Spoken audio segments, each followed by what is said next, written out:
Bonjour chers tous, je suis Cédric Souaté, ingénieur de la 23e promotion ESMG et vous êtes dans Inside Connect, le mini-podcast de l'ESMG Engineer Connect pour cette deuxième édition. Je suis avec monsieur Koné Fetegué, l'un des créateurs du label ESMG Engineer. Bonjour Aîné.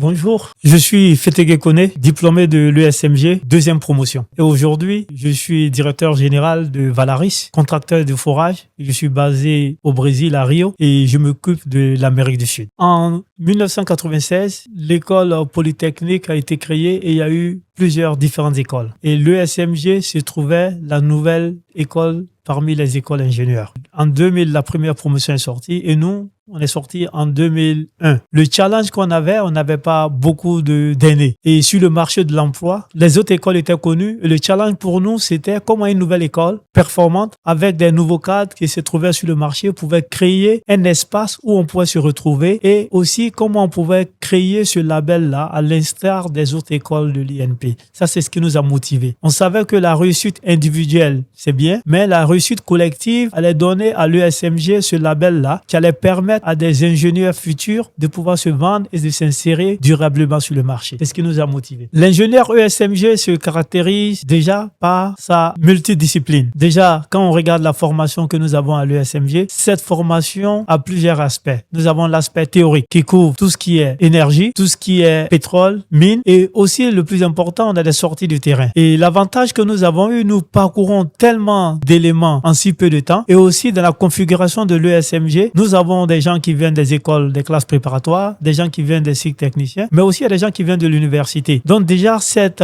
culture-là d'avoir des personnes différentes, ça nous permet déjà de comprendre les challenges de chacun, de tout le monde, où ils viennent, et ça représente un peu une mini-entreprise. Donc quand nous nous retrouvons sur le terrain, la force d'adaptation et aussi la capacité d'imaginer certains scénarios sans avoir les pratiquer, au moins ça nous donne une avance. Et l'autre élément à l'ESMG, l'entrée à l'ESMG est sélective, très très sélective. Qu'on s'y trouve, ça nous donne une confiance en soi et ça nous permet d'avoir cette abnégation-là qui nous permet de pouvoir nous adapter dans n'importe quel environnement.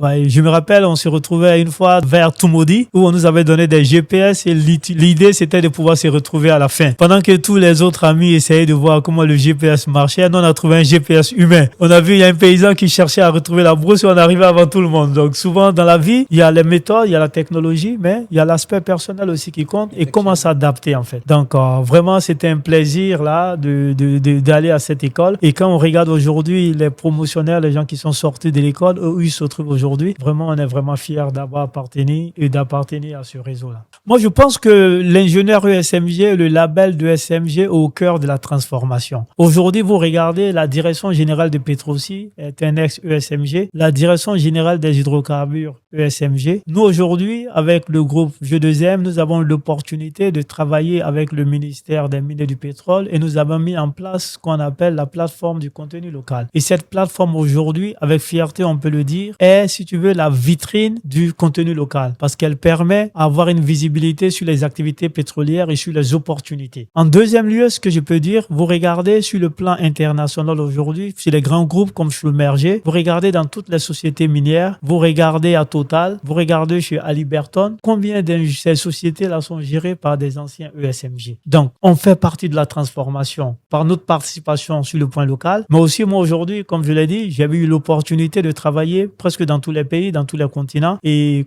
y compris dans la Grande-Bretagne où j'étais directeur des opérations, je m'occupais de toute la mer du Nord, issu de l'ESMG, venant d'un pays francophone. Ça montre en fait la force de la formation de cette école-là. Aujourd'hui, je suis directeur général, je m'occupe de l'Amérique du Sud. Donc cette participation à l'Amérique du Sud aujourd'hui, le Brésil, c'est 42 FPSO, c'est plus de 35 appareils de forage. C'est là se dessine l'avenir du monde et l'avenir de l'énergie et du secteur extractif. Participer à ces initiatives-là me permet, avec ces retours d'expérience, d'apporter ma pierre sur le chéquier national. C'est ce qui nous a permis de mettre en place les décrets et l'instrument du contenu local. Donc aujourd'hui, ESMG Connect peut être cette plateforme-là qui peut permettre d'aider l'État de Côte d'Ivoire à créer, si tu veux, tout l'écosystème qu'il faut pour une industrie pérenne. Aujourd'hui, la société Marol que nous avons eu l'opportunité de mettre en place s'occupe aujourd'hui de tout ce qui est inspection des plateformes qui permet à l'État de pouvoir mesurer les risques et pouvoir aider les usagers locaux. Aujourd'hui, la direction générale des hydrocarbures qui est gérée par mon promotionnaire ici Kwame est au levier. Ils sont en train de revoir le code pétrolier, le code minier. Donc aujourd'hui, dans toute la chaîne pétrolière, minière et toutes les industries connexes, nous avons un ESMG ingénieur.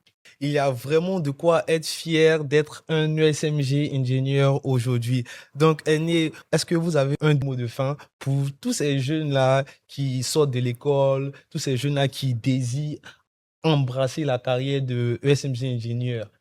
Moi, je dirais en fait qu'on a tous le droit de rêver.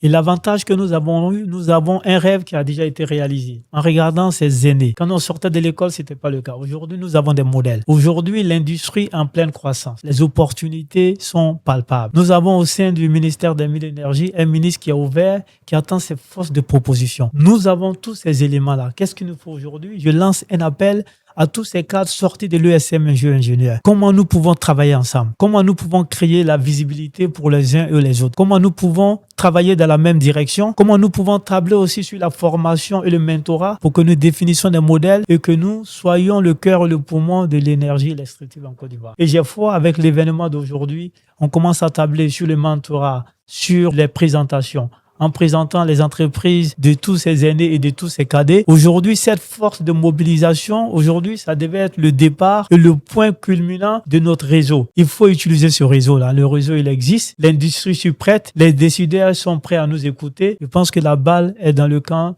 de tous et de chacun.